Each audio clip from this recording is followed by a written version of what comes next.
Alors que le Real Madrid s'apprête à affronter Arsenal en huitième de finale aller de la Ligue des Champions, ce mardi 8 mars 2025, Carlo Ancelotti et Thibaut Courtois ont tenu aujourd'hui une conférence de presse riche en révélations. Ce sera un nouveau gros match pour le Real Madrid. Après des équipes comme Liverpool, Dortmund, Manchester City ou encore l'Atlético Madrid cette saison en Ligue des Champions, la formation madrilène va tenter d'écarter Arsenal. Équipe complète qui joue bien défensivement et offensivement, les Gunners vont tout faire pour s'imposer devant la Maison-Blanche à domicile. Pour la bande à Carlo Ancelotti, l'objectif est de faire un bon résultat avant la manche retour dans une semaine au Santiago Bernabéu. Devant la presse, le coach madrilène est passé en revue toutes les questions chaudes sur son équipe et sur sa personne. Voici l'intégralité de l'échange où les deux hommes ont dévoilé leurs ambitions, leurs craintes et leur préparation pour ce choc européen. Devant les journalistes présents à l'Emirates Stadium de Londres. Avant de continuer, mets le petit pouce bleu et partage la vidéo, ça aide beaucoup. Sans oublier de vous abonner si ce n'est pas encore fait. Merci. D'abord, écoutez les déclarations de Carlo Ancelotti. Nous sommes prêts à nous battre pour tous les titres. Nous avons besoin de personnalité pour donner le meilleur. L'exécution de notre plan sera cruciale. Arsenal est une équipe complète, solide en défense, en transition et sur les coups de pied arrêtés. Nous devons avoir les idées claires. Je n'ai pas parlé avec lui Vinicius Junior parce que ce n'est pas nécessaire. Je sais qu'il aurait pu mieux jouer, mais à chaque fois qu'il n'est pas à son meilleur, il est meilleur au match suivant.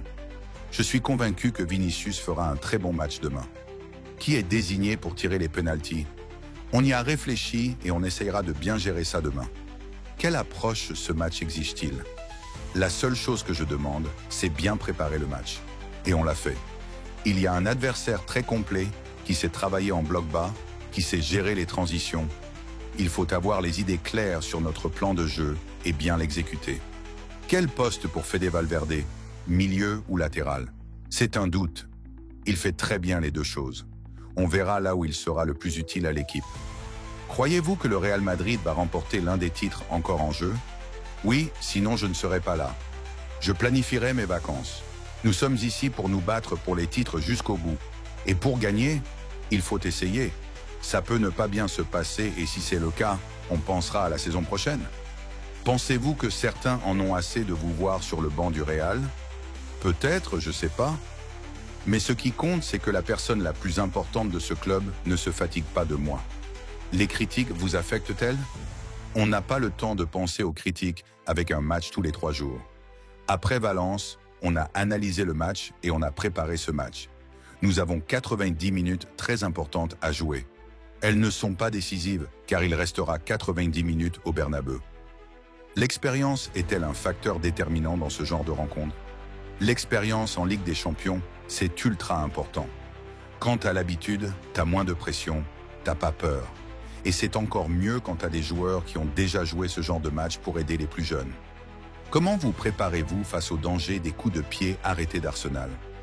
Arsenal est très dangereux sur coups de pied arrêtés. On va essayer de défendre du mieux possible.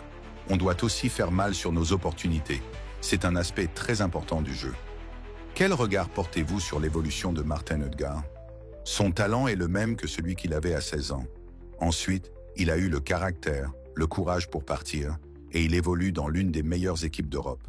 Au Real, il n'y avait pas la place pour qu'il démontre ses qualités avec Benzema, Ronaldo et autres. Le risque de suspension pour Camavinga et Rudiger vous préoccupe-t-il? Ça ne change rien. S'ils ne peuvent pas jouer, d'autres les remplaceront, comme Tchouaméni, qui ne peut pas jouer demain. Quel regard portez-vous sur le travail de Mikel Arteta? Il a emmené cette équipe tout en haut, il a surtout construit une équipe complète, et il n'y en a pas beaucoup en Europe des équipes complètes comme Arsenal. Auriez-vous souhaité faire davantage de rotation cette saison? C'est compliqué de demander à être toujours à 100%. Si tu l'es mentalement, tu ne peux pas l'être physiquement. Cette année, les rotations étaient plus nécessaires que la normale, et on n'a pas pu le faire à cause des blessures. J'ai donné du repos à Asensio l'autre jour car il était à bout. Mais l'équipe va bien sur le plan physique. Maintenant, écoutez le gardien belge du Real Madrid, Thibaut Courtois, dans sa conférence de presse. « Je vais bien, je suis prêt pour demain. On a travaillé la défense sur coup de pied arrêté hier à l'entraînement. On sait qu'Arsenal est très bon dans ce domaine. Bien défendre sur coup de pied arrêté est crucial. On sait qu'ils sont dangereux. Je me sens bien. J'ai eu 2 petits problèmes musculaires en début de saison, mais cette fois ce n'était pas sérieux. On a préféré ne pas prendre de risques. C'est la première fois qu'on joue ici depuis de nombreuses années. On sait qu'Arsenal est une équipe très solide. Ils ont battu City. Arsenal est très fort à domicile, mais nous allons essayer de gagner demain. Chaque match est différent, le passé aussi. Nous savons que ce sera difficile. Dans chaque match, on essaie de faire la différence dès les premières minutes, si possible. Peut-être qu'on peut être meilleur physiquement à la fin, ou faire entrer des joueurs frais pour changer le cours du jeu. Si on peut gagner le match à la 60e minute, tant mieux.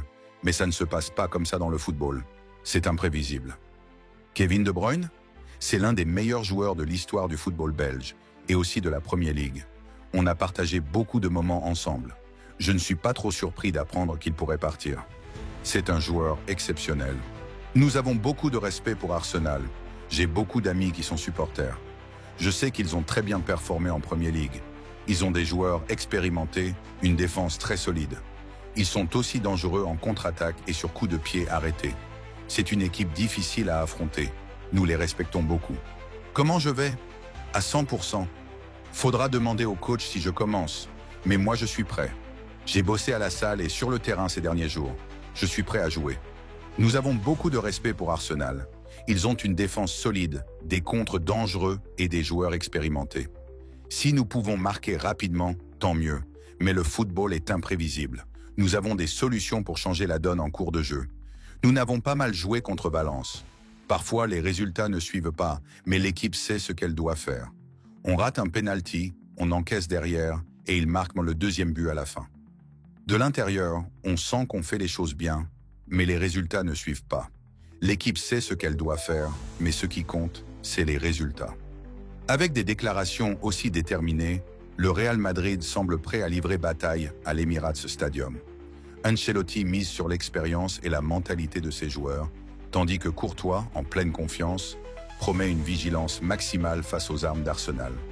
Un duel tactique et intense se profile, où chaque détail pourra faire la différence.